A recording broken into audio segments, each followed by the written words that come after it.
falar um pouco sobre as ferramentas para melhorar o conforto térmico de vacas leiteiras no Nordeste. Percebo como temos empresas, né, atuantes na área de zootecnia de precisão. A palestra da professora Silvia despertou a necessidade de termos cada vez mais profissionais tecnificados, porque as fazendas, os proprietários, muitas vezes não têm como ter acesso a todas essas informações que nós aqui, durante uma graduação e uma pós-graduação, temos, né? Então, despertem para essa possibilidade de empresas, e eu convido a Vinícius, né, Vinícius Fonseca, voltando aqui para apresentar o professor Dr. Israel. Yuri, welcome, Dr. Israel. And thank you. Let's go. Bom dia, pessoal. Voltamos aqui à nossa programação. É um prazer imenso estar recebendo o Dr. Israel aqui. É uma honra tê-lo no nosso evento. Eu vou apresentar para vocês, rapidamente, um currículo resumido do professor Israel. O Dr. Israel Flamenbaum, ele tem doutorado pela Hebrew University em resfriamento de vacas de leite. Ele é ex-chefe da pecuária do Ministério da Agricultura de Israel. Atualmente é CEO da empresa Calculi, sendo referência mundial no emprego de sistemas de resfriamento evaporativo para vacas de leite, com centenas de projetos espalhados ao redor do mundo. Só para vocês terem uma ideia, nos últimos 40 anos, ele desenvolveu projetos de resfriamento em mais de 20 países, na América do Sul, do Norte, Europa e Ásia. Especificamente, na palestra de hoje, serão discutidas as seguintes questões. Por que devemos resfriar vacas? Quais os benefícios? Quais as perdas quando não resfrio minhas vacas? Quando devo resfriar? E o Dr. Israel também vai falar rapidamente sobre o aplicativo que calcula as perdas devido ao estresse térmico experimentado por vacas de leite, tá? Então, gente, a gente agradece mais uma vez aqui a presença e o Dr. Israel por ter aceitado o nosso convite. Dr. Israel, thank you very much again for attending our invitation and our webinar. So now I will share the presentation, and you can go ahead when you're ready. Thank you very much.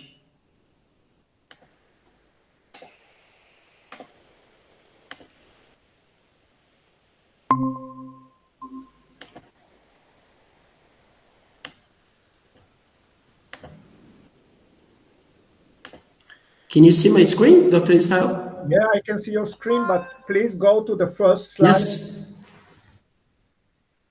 Okay, good morning or good noontime for you. For me, it's evening. We are 6 hours difference. I'm glad to talk to you from Tel Aviv, Israel. Is it simultaneous translation, or you have to translate me? No, you can go ahead as your slides in Portuguese. Most of the participants will understand properly. Just during the discussions, I will translate the answers. Okay, so let's see what are the losses caused by heat stress to the lactating dairy cow. There is a reduction in the peak of lactation by 10%. This means that if a cow in the cool season produces 40 kilograms in the peak of lactation, she will produce 36 or 35. So these 4 or 5 kilograms less can be translated into more than 1,000 kilograms in the entire lactation. There is also a reduction in the annual production by 10 to 30%. Also a reduction in the fat and protein content of the milk, 0.4 in fat and 0.2 in proteins, an increase in somatic cell count, a reduction or a loss of conception rate by almost 30% percentage units. Also detection of heat detection is reduced by 50%. The involuntary culling rate is increasing by 10 to 15%, but it is not only the percentages. because we cull mostly the best cows in our herd, and we lose any genetic improvement. There is a reduction of 5 to 15% in the feed efficiency, which is the conversion of feed into milk. Reduction in the immunity of cows, which is translated into an increase in diseases, especially in the prepartum and postpartum period, and also an increase in medicine investment in medicines. A reduction in the preparation of the mammary gland to the next lactation. So also cows that are in late pregnancy during the warm season are losing performance in the subsequent lactation, even if it takes place in cool season. And also there is an increase in calf mortality. Next, please. So there is a study in the United States done by St. Pierre from Ohio State University. According to this study, every cow in United States is losing in an average $170 per year. And it is very different from cool regions like Montana, Idaho, where cows are losing 150 kilograms and $50, to the warm states in the south, Texas, Florida, Arizona, where more than 50% of the year time is in heat stress, and these cows are losing 2,000 kilograms in their performance potential, and around $700 per cow per year, which is a lot of money. It's more than 1/3 of the total income per cow. Next.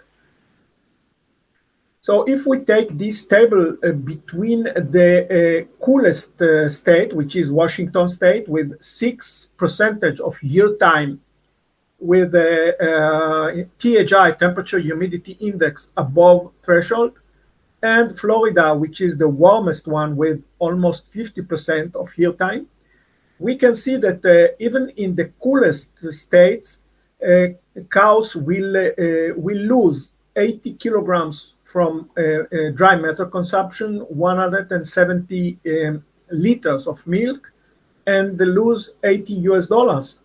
While in Florida, they will lose almost 1 ton of dry matter consumption, almost 2,000 liters, and around $700. So there is no state in United States where no negative effect is detected on dairy cows, except maybe Alaska. Next, please.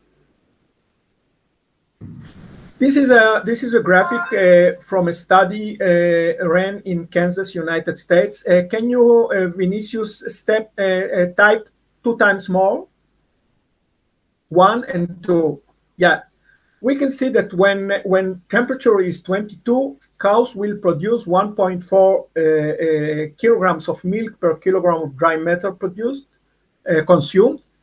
But when temperature is 32, they will produce only 1.2. So if we divide one in another, we can see that around 15% of feed efficiency is lost when cows are suffering from heat stress. And if we translate it to Brazilian actual dairy conditions, this means around 500 real per cow per year of loss of potential of income due to the fact that we are not coping with heat stress. Next. Also, conception rate. This is this graphic is taken from the Israeli health book data a few years ago. We can see in the blue line a conception rate of heifers, and conception rate of heifers is not significantly changed along the year. But if we go to the milking cows, we can see that there is a reduction from around 45% in winter. And remember, we are in the northern hemisphere, and our summer is July, August, September, and our winter is January, February, March. It's different from Brazil. You have to take it in account. So we dropped from around 45 to around 20% between winter and summer. Later on, we will see how intensive and effective cooling can change these numbers. Next, please. When we studied the negative effect of heat stress on fertility, we can see that almost every stage in the process of fertility is negatively affected.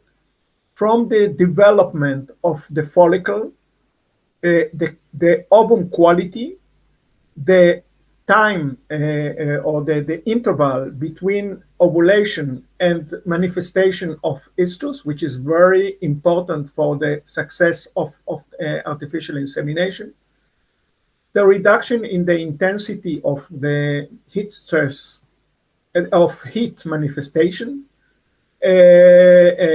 duration of heat, which gives less time to the farmer to detect cows, reduce probability of fertilization because of hormonal problems which are negatively affecting synchronization between estrus and ovulation. And then we get a reduction in conception rate and in increase in also in abortions, especially in early stages of pregnancy. Next, please. So we are how it is translated to farm performance, which first of all the difference in conception rate between the cool season and the warm season creates a seasonality in the distribution of calvings along the year, prolongation of the interval between calvings, and an increase in involuntary culling rate, and as I mentioned before, especially good cows, which is slowing down the genetic development of the herd. Next, please. So these are the problems, and now I want to go to the solutions, which is the most important for the farmer. First of all, if we talking about mitigation of heat stress, we have to understand that before we cool the cows, we have to prevent cows from warming up, and this we can do by providing cows with shade. And shade is not only protection from direct radiation, but also from indirect radiation. But preventing cows from direct solar radiation is not sufficient. Even if we provide cows a complete shade, high-yielding cows will suffer from heat stress in summer because heat generation by cows is larger than that cows can dissipate to the environment spontaneously. So we need to cool the cows, and we can cool the cows by two means. One is by what we call direct cooling, which is cooling directly the cow by wetting the cow, by forced ventilation of the cow, and by combining water and forced ventilation. There is another cooling system, which is indirect cooling system, where we cool the environment, and this we can do by evaporating water from the air, like with micro sprinklers or foggers. We can do it by tunnel ventilation or cross ventilation barns, and you have a sort of these ones in Brazil. I've seen such cooling farms in Brazil. So in both systems, the direct cooling system and the indirect cooling system, we cool the cows by evaporating water. In the direct one, we evaporate water from cow skin. In the indirect, we cool cows by evaporating water from the air. But in both of them, we cool the cows. If we watch, and in many cases when I visit farms and I ask them if they cool the cows, they say, of course we cool the cows. We have these fans. And I say to them, yeah, fans are important for cooling the cows, but fans alone are not sufficient to cool high-yielding cows. They can be sufficient to cool cows with less than 15 kilograms per day. Maybe you have many of them in Brazil, but you have to remember, fans are almost 80 or 90% of the investment in the cooling process. But they need the addition of wetting in order to increase by 5 times the effectiveness of cooling. So there is no any reason to use only fans and not use them in a combination with water. And this is actually our cooling system. This is a combination of wetting and forced ventilation. Next, please.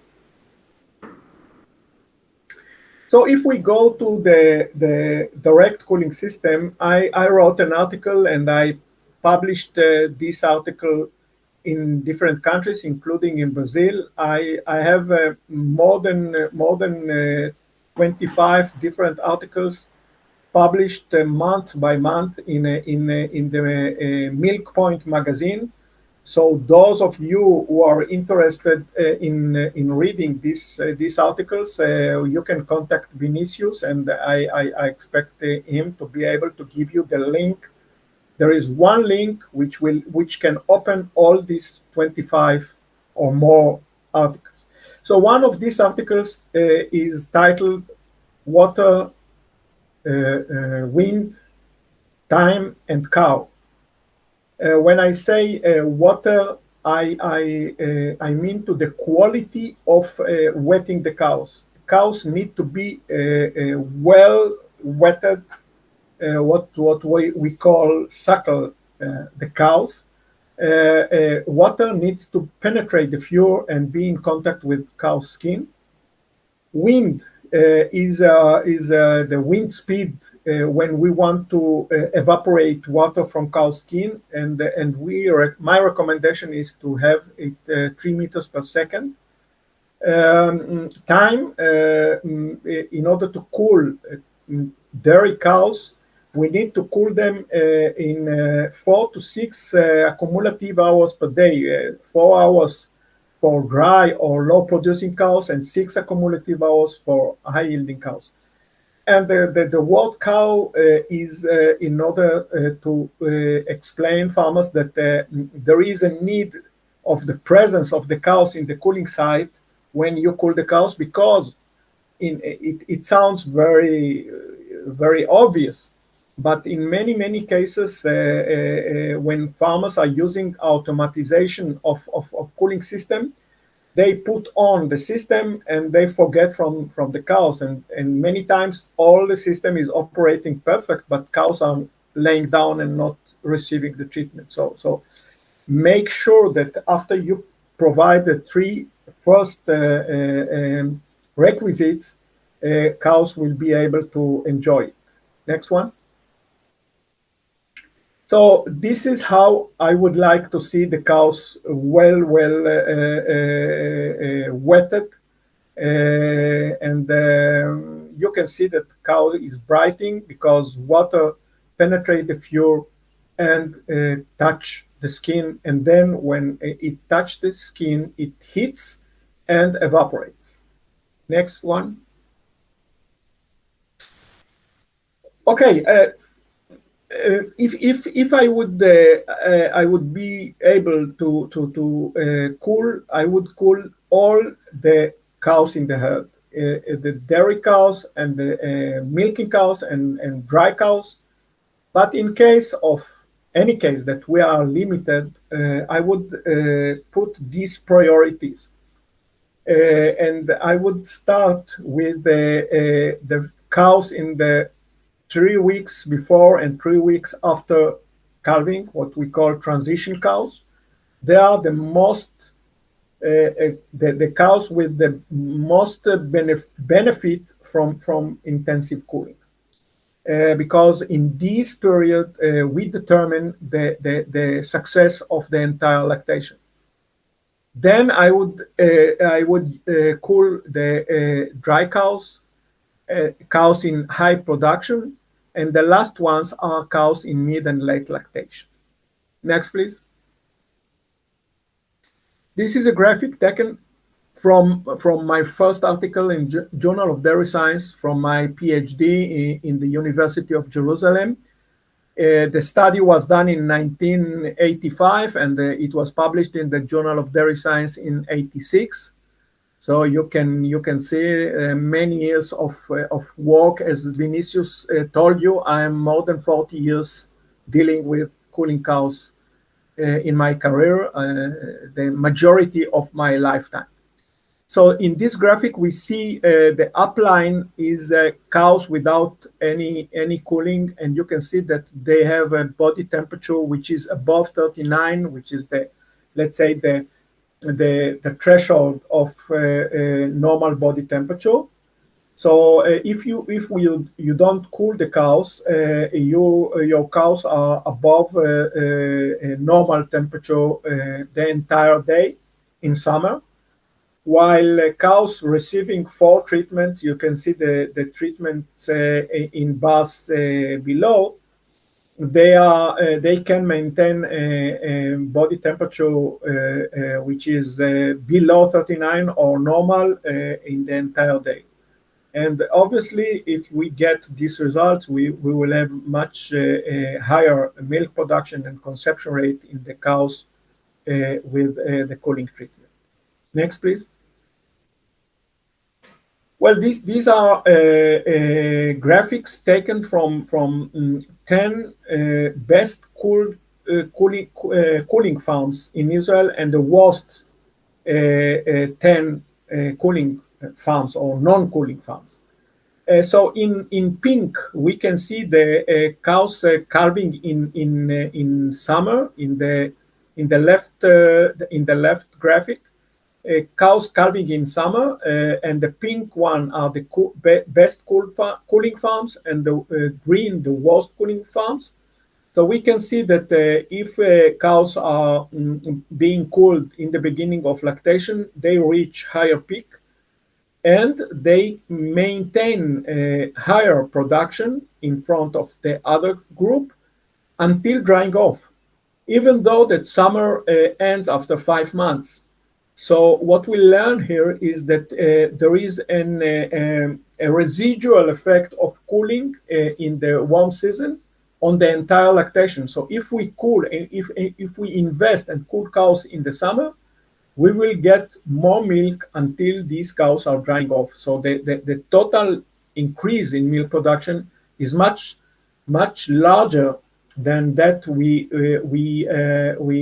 get or we see during summer months.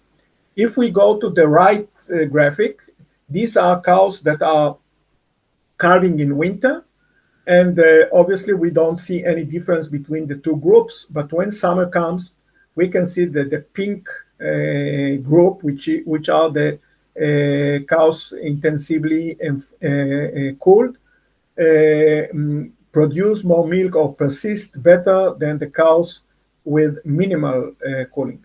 I say minimal cooling because there are no farms in Israel which are not cooling the cows. All farms in Israel try to cool the cows. There are more successful or less successful farms, and this is the difference between the two type of this kind of farms. Next, please. If we take and calculate the entire lactation performance of cows in the intensive cooling farms and the minimal cooling farms, we can see that intensively cooling the cows under Israeli conditions, and we are talking about a study done more than 10 years ago. So today the difference will be even larger. But at that time, it was 720 kilograms more, 35 more kilograms of fat, and 25 kilograms of protein. So in general, it was 7% more production of milk, fat, and protein as compared to the minimal farms. If theoretically we could have a group of farms which are not cooling cows at all, the difference would be higher than 1,000 kilograms. But they are not, fortunately, we don't have this kind of farms in Israel anymore. We have a lot of them in Brazil, yes, yet. Okay, how we detect the effectiveness of cooling cows? We use data loggers. You can press 2 times more the button, Vinicius, please. Okay, we can see up left the data logger, which is a very small button, smaller than a 10 cents coin in Israel. We put it, we program it, and we insert it with a seeder and an applicator inside the vagina of the cow for 24, 48, or 72 hours. Then we pull it out, we clean it, we download the information, we program it to measure and record temperature every 10 or 15 minutes, and then we download the information, we draw the graphic, and we can see how was the temperature of the cow along the 24 hours. Next, please. So, another one, please. No, we jumped one.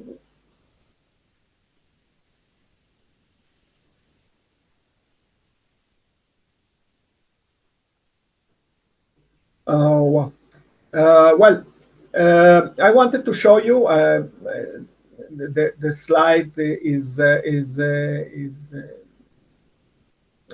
we cannot see that slide.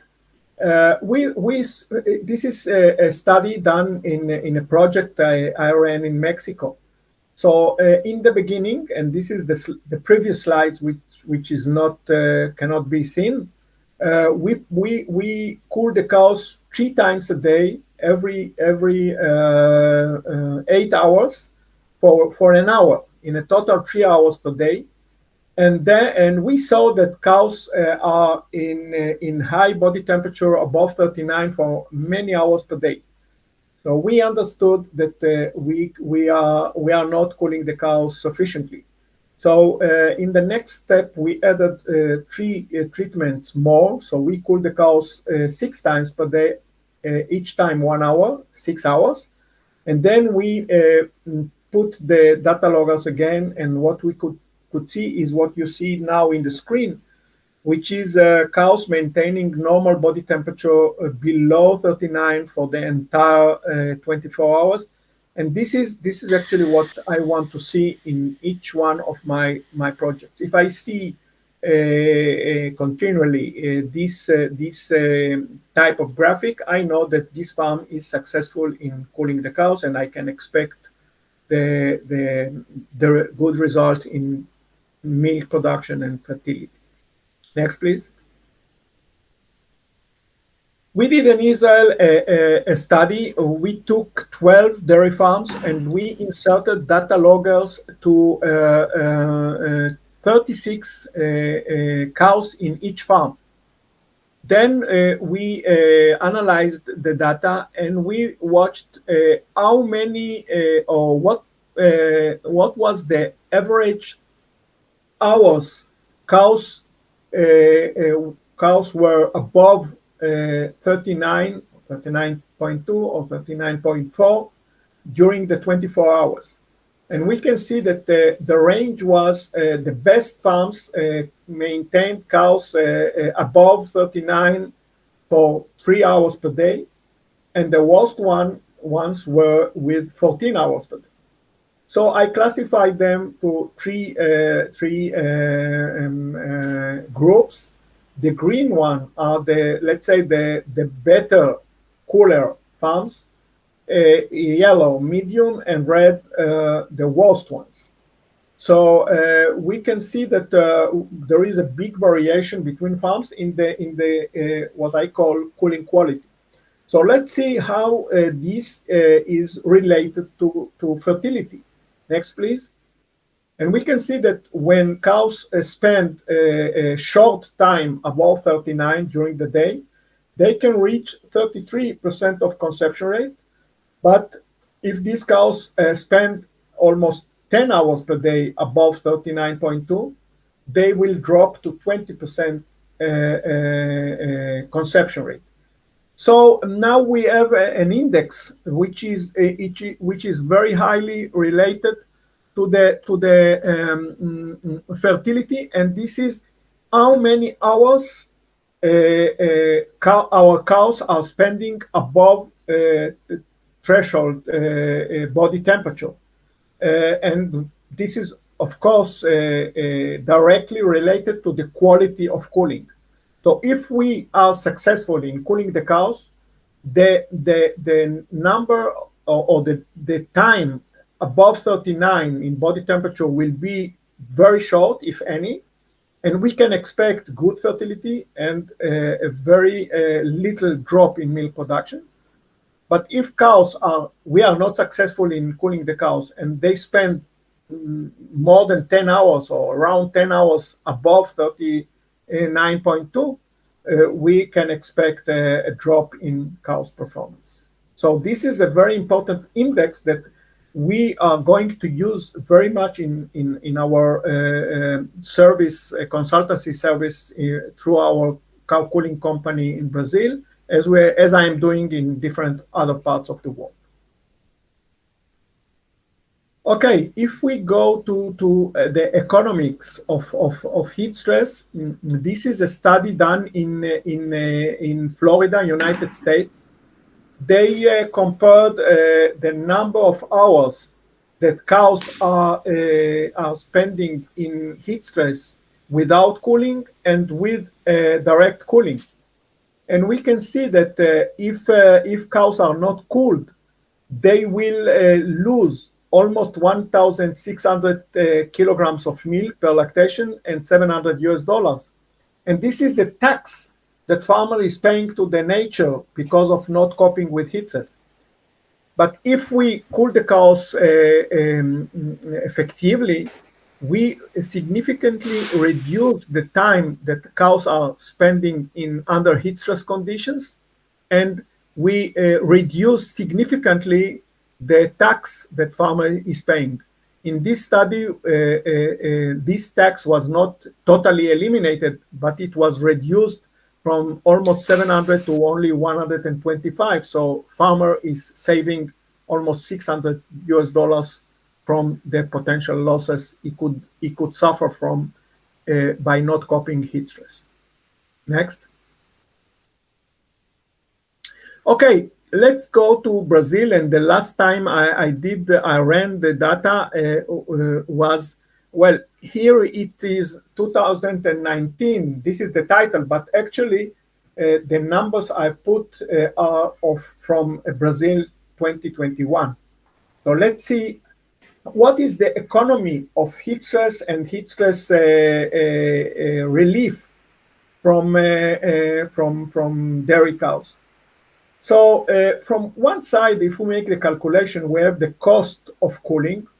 And the cost of cooling is, let's say, the initial cost of buying, purchasing ventilators, fans, sprinklers, control boxes, all the equipment needed for cooling the cows. And the operational cost, which is mainly electricity, manpower, water, and then also an increase in in feed consumption, because if we cool cows and they produce more milk, they do it by increasing feed consumption, as we have seen before. Now, what are the benefits? The benefits are the increase in milk production, the improvement in feed efficiency, the improvement in fertility, which is translated into less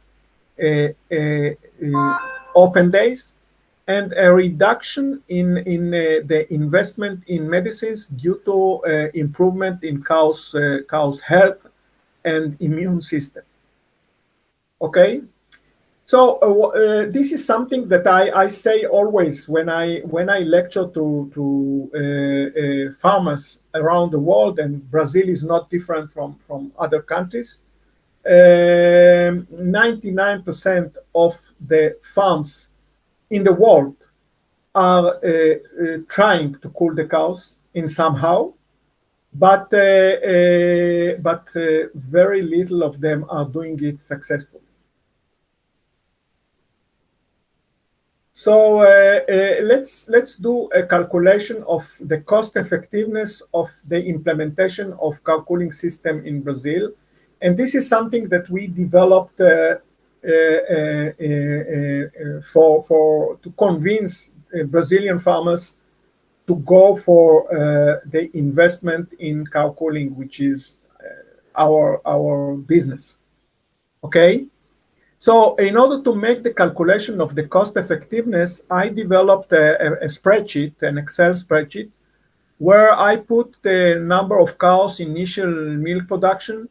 I put the actual cost of dry matter and the price of milk, the investment required for equipment and operation of the system.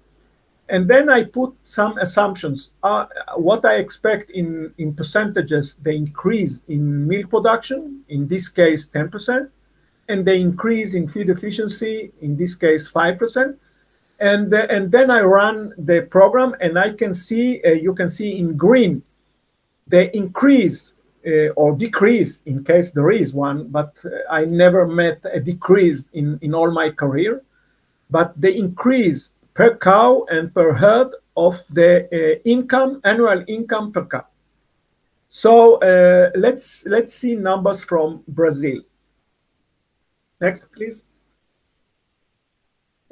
So in our calculation, I take a farm with 200 cows, and I put the numbers, the actual numbers that I have, and see what happens if I increase annual milk production per cow by 10, 15, and 20%. Next, please. I take a dairy farm that where before implementing the cooling system used to produce 9,000 liters per cow per year. So we are dealing with a very good farm. It's not a farm that with low production. Dry matter price is 1.2 reals per kilogram, and the milk got the price of 2 reals per cow.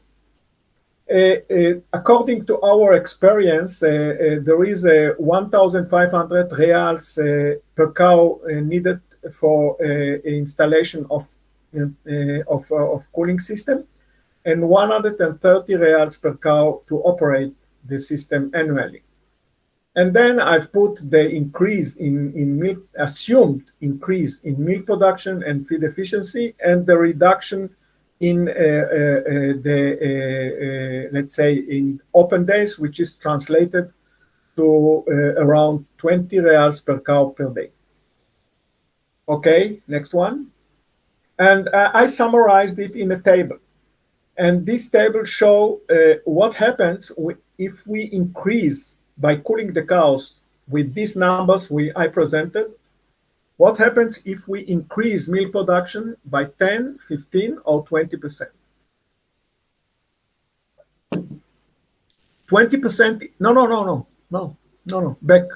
20% is marked in yellow because this is under Brazilian conditions what I expect will be the real result of intensive cooling, high-yielding cows herd. But if we just get 10% more, we get an 825 reals per cow more. And if we get 20% more, we get almost 2,000 reals more per cow per year income. Now, Vinicius, if you can go back one slide, and you can see that the investment for cooling the cows in equipment is 1,500 reals.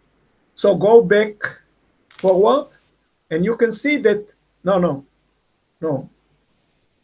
So if we get 15% more milk, we pay back the investment in cow cooling in 1 year. And if we get 20%, the investment is paid back even less than 1 year.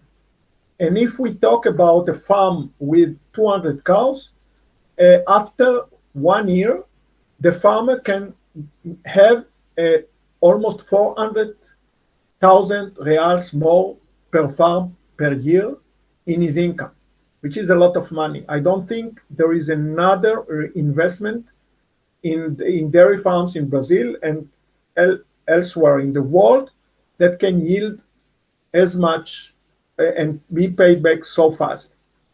But if we go to the 0%, which means that the farmer did the investment, spend money in equipment, and spend money in operating the system, but because of not doing it properly, effectively, like we've seen in herds in different parts, then we can see that this farm will lose money. It will lose 375 reals per cow, or almost 75,000 per farm, because he is investing and he is not getting the results. And this is very bad. So if you decided as a farmer to invest in cow cooling, you must make sure that you do it properly.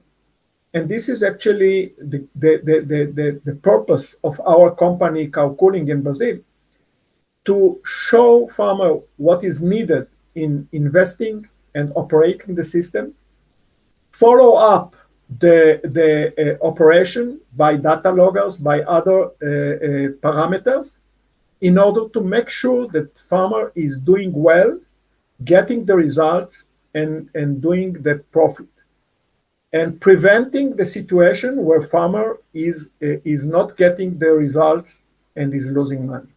This is actually what we are doing in our company in Brazil.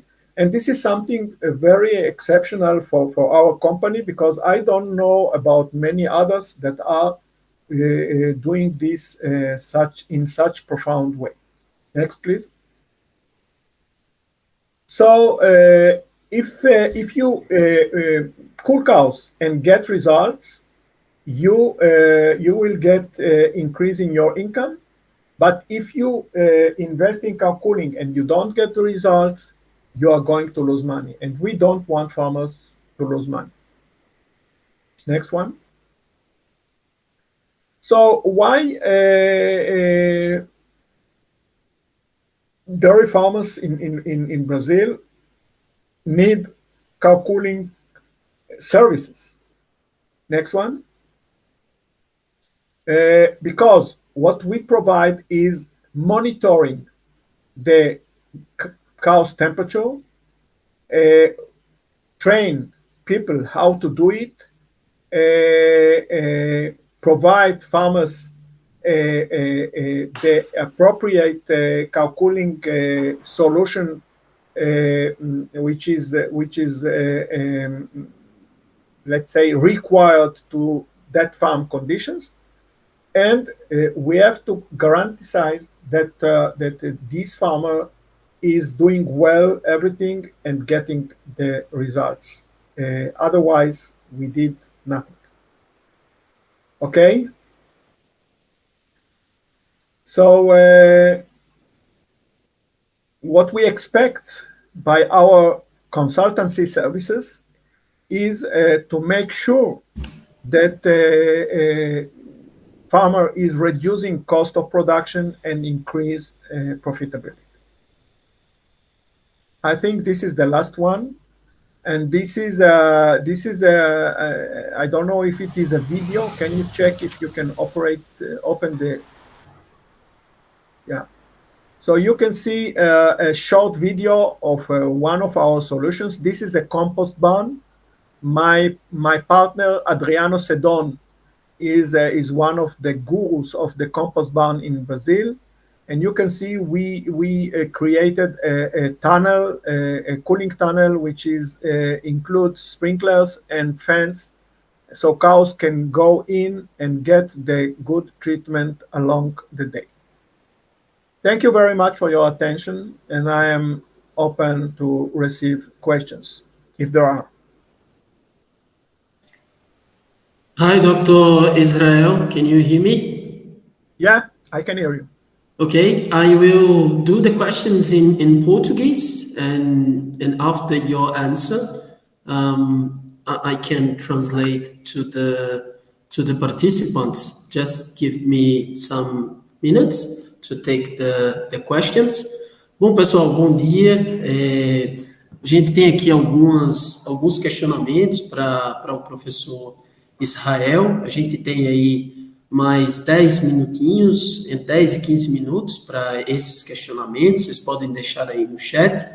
Então, eu vou começar aqui com o primeiro questionamento e vou perguntar ao doutor Israel, dentro dos requerimentos para um sistema de resfriamento evaporativo para vacas de leite, a presença da vaca é um requisito crucial quando a gente pensa em eficiência do resfriamento e gasto também de água e energia. E como que a gente pode fazer para melhorar isso aí na implementação de um sistema de resfriamento? Dr. Israel, the question is about the efficiency of the evaporative cooling system for dairy cows. You told us about the 4 requirements to make the system efficient. I think that I understood the question. Okay, perfect. Okay. What can we do in order to improve effectiveness by making sure that the cows are receiving the treatment? Yeah. Yep. So okay. Very simple. It's very simple. We have to make sure that any time that the system is operating, cows are there. If it is in the feed line, we can lock the cows in the feed line. If we don't have lockers, we can put gates and put all the cows when system is operating. So we must make sure that cows are receiving the treatment while it is provided. Okay, let me translate to the participants. A opinião do professor Israel é exatamente controlar o máximo que a gente puder o acesso da vaca às áreas de resfriamento, por exemplo, na linha de coxo, se for possível, nos momentos em que esse tratamento de resfriamento for oferecido, e caso não seja possível que esses animais sejam, digamos que, presos, né, na linha de coxo, pode também ser feito áreas separadas que você coloca um portão ou alguma coisa desse tipo, que você limita o acesso desses animais e permite que eles tenham acesso no momento em que esse sistema de resfriamento é acionado ao longo do dia.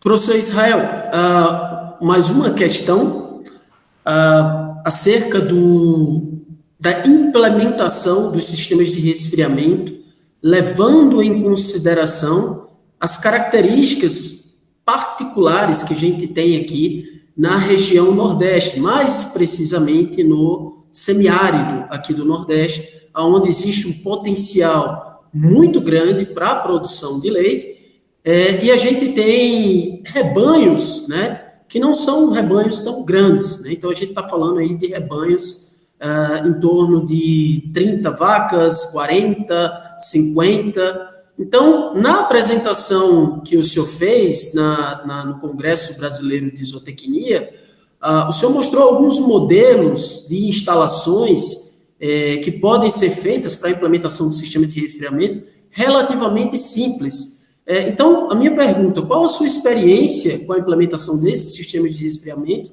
em sistemas de menor escala? Did you understand my questions, Dr. Israel? Yeah, I did. I'm glad to see that I'm understanding more and more Portuguese. I'm glad to. Well, look, the number of cows in the herd is not a question. If I have 3,000 cows, I will need such and such 300, let's say 300 fens. But if I have 30 cows, I will need 3 fens. But we calculate the investment per cow. So if we have 30 cows and we need 1 fan and 2, just an example, 2 sprinklers per cow. So the requirements are the same. And this is why we say that every cow in every farm can be cooled. I have farms in India which are even smaller than yours. They have only 5 cows. So I say you put 1 fan, yeah, and 2 sprinklers, and with this you cool your cows. You have 30 cows, you put 3 fans and 10 sprinklers, and you cool the cows. That's it. The solution is the same for 30 cows or 3,000 cows. The treatment is the same. And the investment is proportional. Obviously, if we have more cows, the proportional investment per cow can be a little bit smaller, but it is negligible in front of the benefit. Thank you very much, Dr. Israel. I will summarize your answer for the participants. Então, o Dr. Israel tem tido experiência em sistemas de produção de vacas de leite de pequena escala, e o segredo está em adequar a relação custo-benefício por animal. Então, as necessidades que esse animal vai ter por ventilador e aspersor, né, ela vai ser mais ou menos uma necessidade que não vai variar muito, e isso aí vai ser adequado ao tamanho desse rebanho. Então, ele fala das experiências que ele teve em sistemas de produção de vacas de leite na Índia, com 5, 10 vacas, né, ali 5 vacas, a necessidade de um ventilador mais uma linha de aspersor, 30 vacas, é só fazer a mesma relação. Então, em termos proporcionais, os custos por vaca, quando o sistema é menor, ele acaba sendo maior. No entanto, os benefícios superam esses custos. Então, é possível, sim, resfriar vacas em qualquer situação, em qualquer tipo de sistema de produção animal, tá? Professor Israel, we have one more question about the compost barn. Essa questão foi feita pelo professor Fred, aqui no meu WhatsApp, da Universidade Tecnológica lá do Paraná. O professor Fred, ele pergunta se em regiões onde tem aumentado a implementação dos sistemas de compost barn, o resfriamento de vacas, levando em consideração regiões com altos níveis de umidade, é um desafio. What is I didn't understand well the question. Okay. When we are implementing the compost barn systems, and we are in a region with relative high humidity, do you think this is a challenging for implementing evaporative cooling system in compost barn in region with high humidity? Well, in Israel, more than 90% of the dairy farms are compost barn, and we have regions with very high humidity, especially in the Mediterranean coast, and it works very well. On the contrary, if we cool the cows, we have two advantages. One is that we put also fence in the compost, and these fence are drying off the bedding. And the other one is that when we cool cows, the cows drink less and urinate less, so they wet less the compost. So there are only advantages for cooling cows in compost barn, even in humid regions, no problem.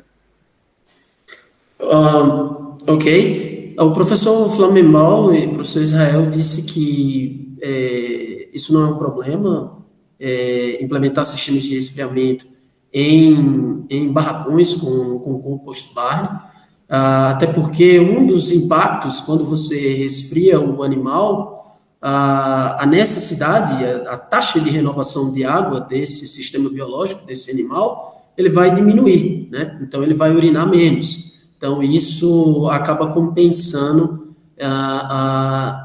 essa questão. E, logicamente, a adequação do sistema de ventilação para que possa controlar melhor a umidade no interior do galpão.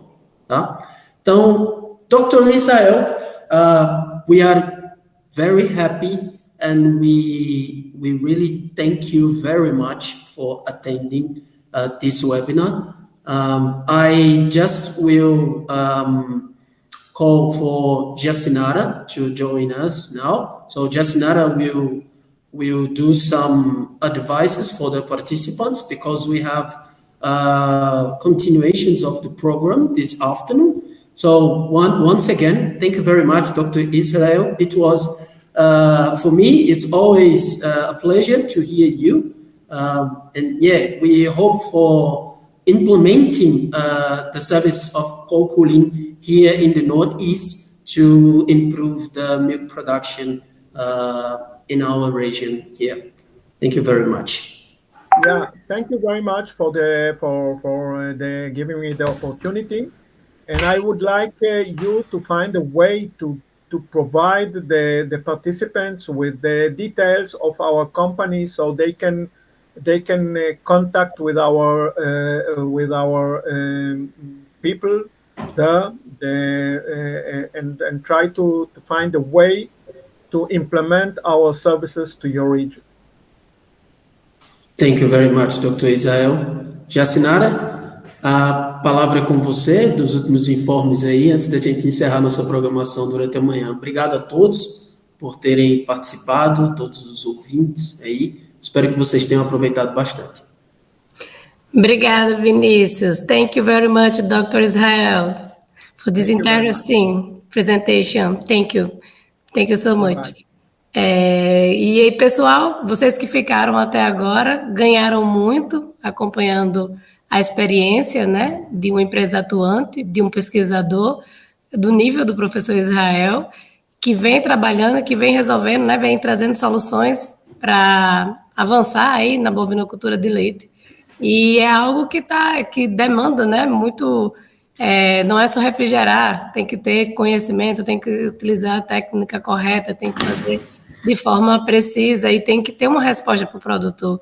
A gente não tem como implantar um sistema com todo um custo, e essa forma que a Calculem trabalha, eles conseguem mostrar depois os benefícios, né, cada benefício em forma de números, para o produtor ficar contente por ter adotado essa tecnologia e os animais conseguindo aí manter uma produtividade maior. Então, é esse o caminho que a gente está passando para vocês de Zootecnia de Precisão. E nós teremos muito mais ainda à tarde, né? O nosso evento ainda conta com mais empresa, mais palestrantes e mais informações para vocês, para despertar em vocês o interesse de ser empreendedor ou de fazer pesquisa dentro desse ramo de forma mais precisa, né? Da zootecnia mais precisa, que está avançando aí no cenário e que vai avançar para a gente aqui também. Então, nós temos a programação da tarde, vou fazer um breve chamado, né, aqui para vocês, não percam. Nós colocaremos na bio do Instagram, vamos utilizar outro link de transmissão para a tarde, para não ficar uma transmissão muito longa. Então, a gente encerra essa transmissão do YouTube e, minutos antes, voltamos e colocaremos lá no Instagram, na bio, o link para vocês acessarem e acompanhar as palestras à tarde. Teremos o professor Tiago Araújo, da UFCG, teremos a professora Irenilza Naães, que é da Universidade Estadual Paulista, teremos também a professora Viviane Oliveira, da UFMS, e a empresa Cordeiro Bis, representada aí por Rafael, né? Rafael